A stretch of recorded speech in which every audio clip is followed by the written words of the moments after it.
Ici tout commence a surpris tout le monde hier avec la mort d'Auguste Armand, le chef étoilé incarné par Francis Huster.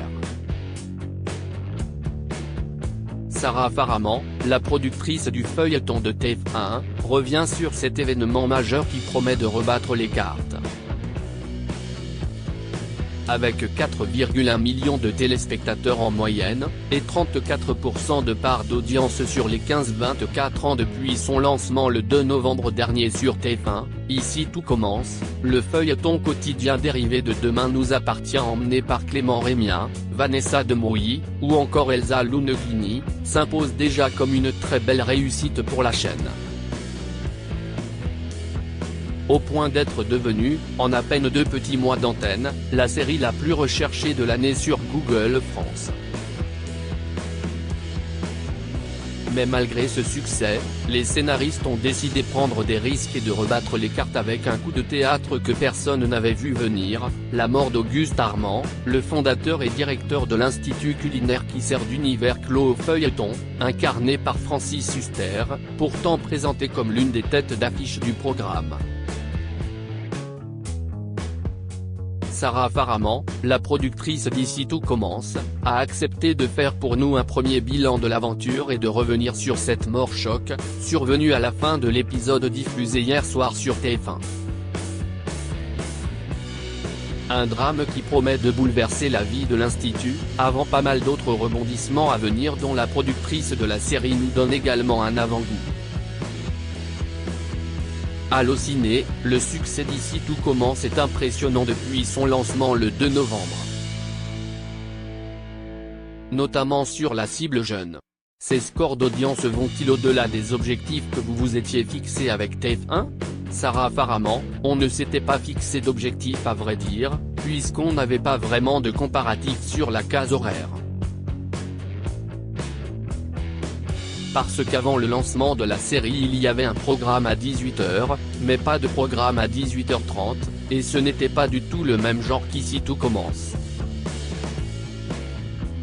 Donc on a travaillé sans avoir jamais de chiffres, et je pense que ça a été quelque chose d'assez serein pour nous. Mais effectivement, on savait qu'on voulait plaire aux plus jeunes.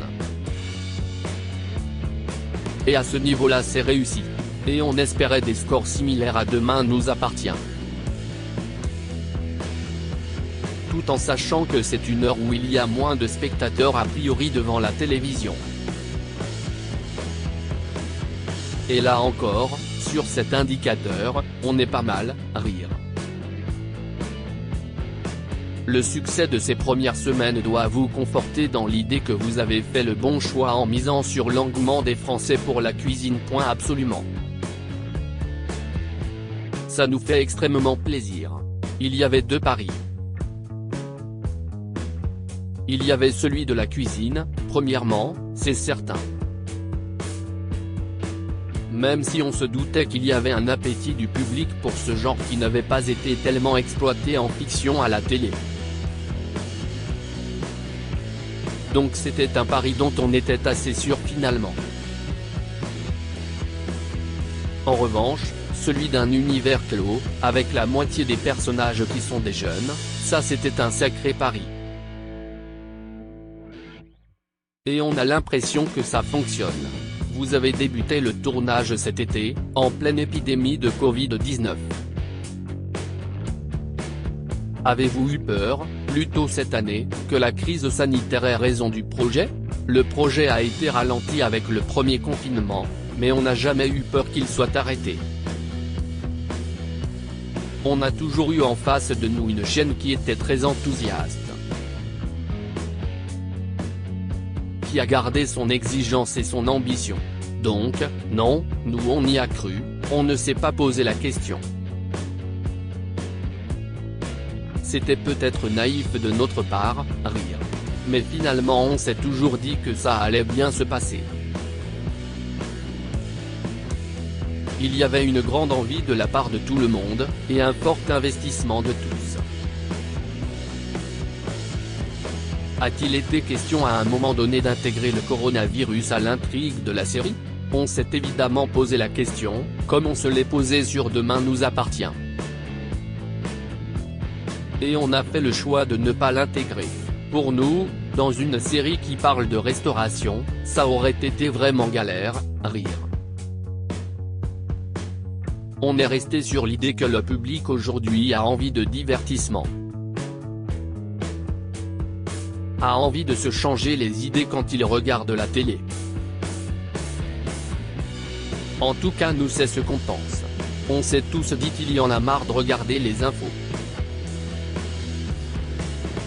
On a fait le choix d'être un vrai divertissement. Et puis, dans Demain nous appartient comme dans Ici tout commence, il y a quelque chose de l'ordre du rêve et du fantasme. On se projette en se disant j'aimerais vivre leur vie. Dans Ici tout commence, on raconte la success story de personnages qui, a priori, vont devoir affronter plein d'obstacles sur leur route vers la réussite. Elliot, Nicolas Anselmo, par exemple, si je ne parle que de lui, il n'a pas un physique et un choix de look qui est très conventionnel en cuisine, et pourtant il va briller dans cet univers. Et c'est un peu pareil pour tous les personnages, ils ont tous des obstacles à affronter.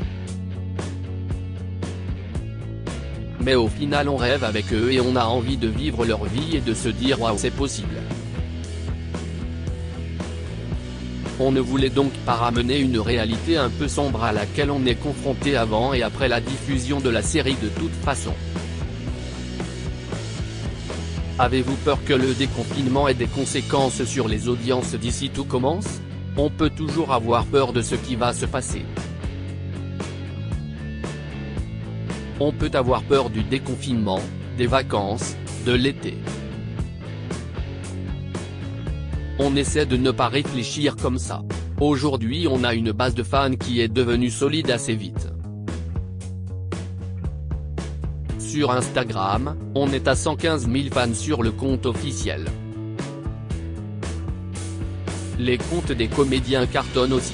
Et puis il y a plein de comptes de fans qui se créent, qui font des captures d'écran et qui sont très actifs sur les réseaux sociaux.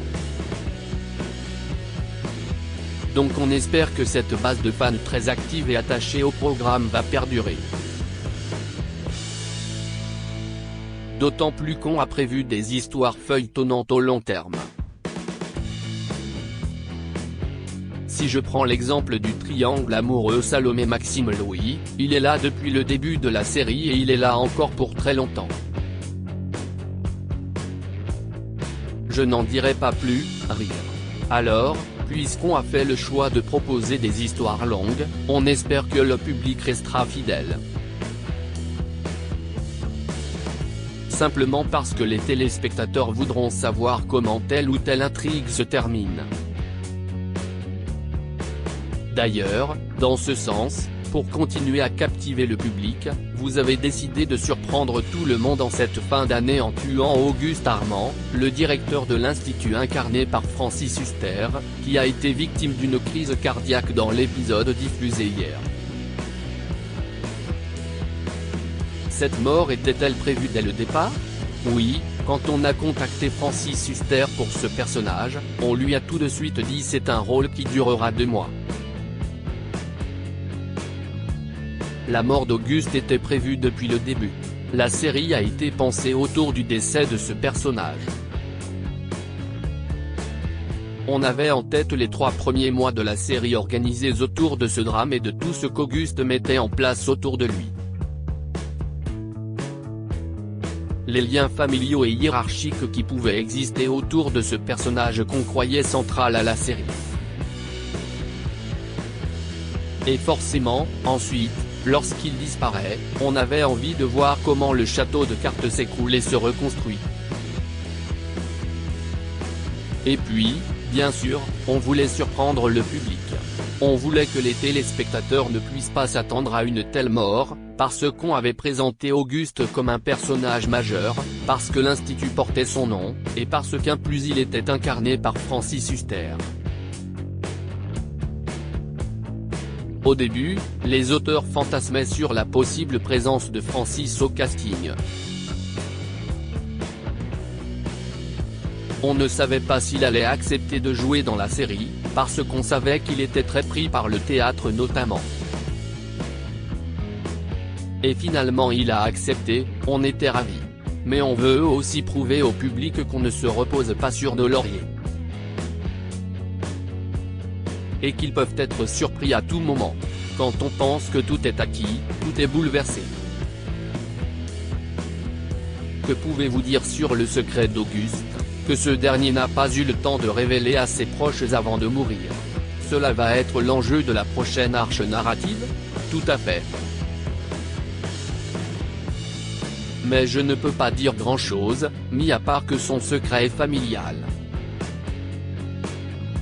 Il touche plusieurs personnes. Après la mort d'Auguste Armand et le départ de Francis Huster, quels vont être les prochains axes de développement d'ici tout commence? Qu'est ce qui nous attend dans les prochaines semaines et les prochains mois? On va suivre durant un certain temps les conséquences de cette mort et la bataille de succession à l'Institut. Avec les deux sœurs, Clotilde et Rose, qui vont se déchirer pour prendre le contrôle de l'école. Et puis, ceux que l'on pensait être en deuxième ligne, Claire, Catherine Marchal, Louis, Fabien Wolfrom, et Tessier, Benjamin Baroche, vont essayer de tirer leur épingle du jeu. Ça va nous permettre de voir davantage Louis avec sa mère, et d'aller encore plus loin dans le côté torturé du personnage, rire. Salomé ne sera plus la seule à être victime de l'obsession de Louis, voilà ce que je peux teaser. Dans un registre plus joyeux et plus épisodique, la famille de Maxime va venir pour l'épisode de Noël.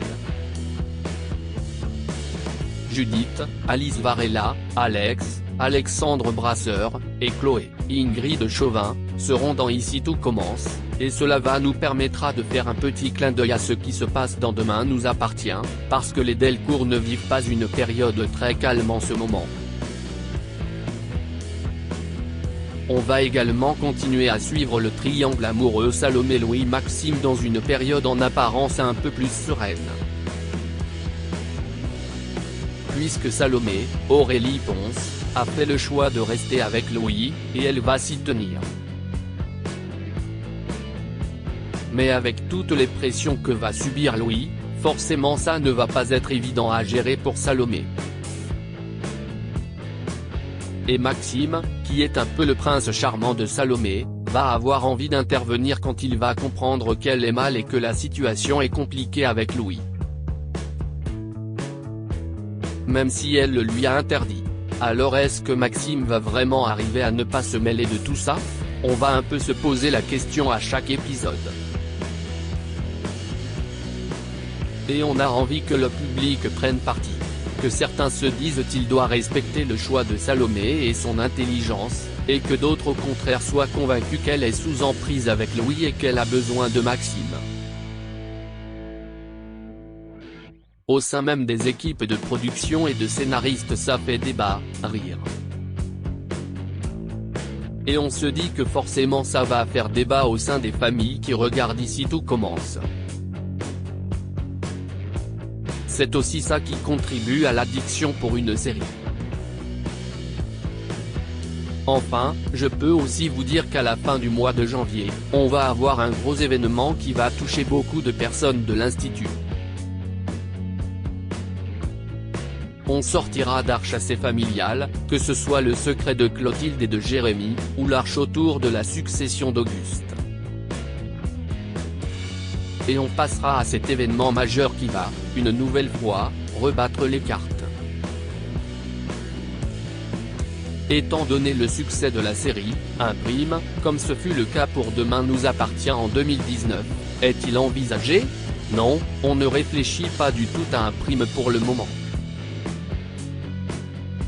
On essaie d'avoir une première année à l'écran qui soit bouleversante et édictive. On n'est pas du tout dans l'idée de proposer un prime. On est encore en train de faire grandir tous nos personnages. Et avec les auteurs on se demande plutôt sur quel personnage sera centrée l'arche suivante. Tout en prenant soin d'alterner entre les personnages. D'ailleurs, bientôt, l'une des intrigues va s'attarder un peu plus sur le personnage de Lisandro. On sait que c'est un personnage que le public aime beaucoup, même s'il est peu présent pour le moment pour des raisons d'agenda puisqu'Agustin Galliana tourne encore en parallèle dans Clem. On s'est très bien accordé avec la production de Clem pour qu'il lui libère quelques jours pour tourner sur Ici tout commence, mais c'était compliqué de lui consacrer une arche dès le début. Car ça impliquait plein de jours de tournage et c'était contraignant pour Clem qui reste sa première série. Mais Agustin a eu une pause entre deux sessions de Clem et on l'a récupéré, donc vous aurez bientôt droit à un focus sur Lisandro. Et par la suite je peux aussi vous révéler qu'on va beaucoup s'intéresser à Hortense, Catherine David Zeka. On va rencontrer son père, qui n'est pas très content qu'elle fasse de la cuisine. Ce qui nous permet d'aborder le fait que, pour certaines personnes, ce n'est pas un métier noble. Car le père d'Hortense ne comprend pas que sa fille ait arrêté médecine pour se consacrer à la cuisine alors qu'elle avait réussi sa première année. Je sais qu'Hortense est très appréciée, donc je peux rassurer les téléspectateurs, on va en apprendre plus sur elle très bientôt. Peut-être plus que sur Demain nous appartient encore, il semble y avoir un vrai engouement du public pour les chansons que l'on entend dans Ici tout commence. Mais ces titres sont introuvables en streaming sur les plateformes de téléchargement légales. Est-il prévu de les commercialiser à un moment donné? C'est possible.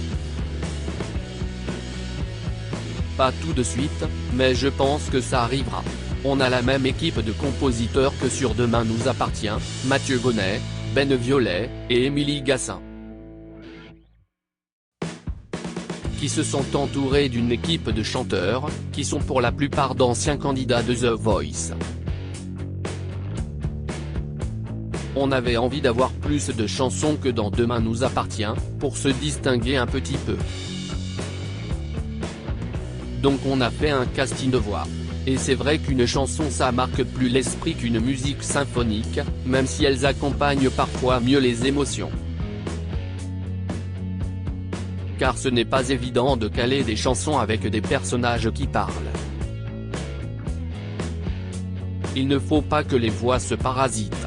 Donc il faut savoir quand mettre ces chansons pour qu'elles apportent un vrai plus à la série, qu'elles soient un peu signature, qu'elles soient reconnues par le public. On a des monteurs musique qui s'occupent très bien de cet aspect. Propos recueillis le 18 décembre 2020 par téléphone.